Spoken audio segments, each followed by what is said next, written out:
Сәлем, ертегі сүйер достар. Бүгіннен бастап сиқырлы әлемге бірге сапар шегейік. Әр тыңдаған ертегіден жүрегімізге жылу сыйласам деймін.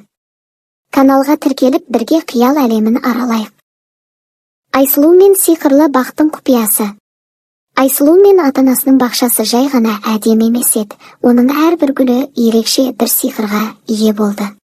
Мысалы, көгілдір түсті гүлді иіскеген бала бір күн бойы ең көңілді адамға айналатын. Ал күннің түсіндей сары гүлге қарағандар жүрегінде жаңа арман оянып, оны орындауға күш алатын. Қызғылт гүлдер адамдардың бір-біріне деген сүйіспеншілігін арттырып, достықты күшейтетін. Айсұлу өз бақшасындағы әр гүлді ерекше махаббатпен күтті. Анасы оған гүлдердің әрқайсысына жақсы сөздер айтып, жылы тілектер тілеуді үйреткен.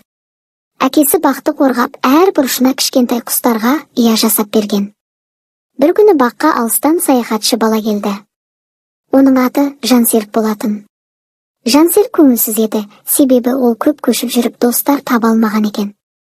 Айсұлу оны жылы қарсы алды да сиқырлы бақпен таныстырды. Жансерік көгілдір гүлді иіскегенде жүзі жадырап, көңілі көтерілді. Қызғылт гүлдердің арасында жүргенде ол Айсұлу мен ауыл балаларына жылы сөздер айтып, бірден достасып кетті. Сол күннен кейін Жансерік те бақтың бір мүшесіне айналды.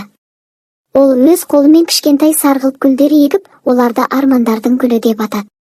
Айсұлу мен оның достары күн сайын баққа жаңа гүлдер отырғызып, әрқайсысына бір жақсы тілек арнайтын болды. Әр тілек шынайы жүректен шыққанда, гүлдер тіпті түнде де ақырын жарық шашатын еді. Ауыл адамдары бақтың айналасына жиналып, бұл тек бақ емес, бұл армандарды жүзеге асыратын жер, деп таңғалатын. Осылайша Айсұлудың бақшасы тек көрікті емес, жүрекке жылулық сыйлайтын керемет жерге айналды. Ал Айсұлу мен оның отбасы адамдарды бір-біріне жақындатып, әр баланың жүрегіне үміт ұялататын шынайы сиқыршылар болды.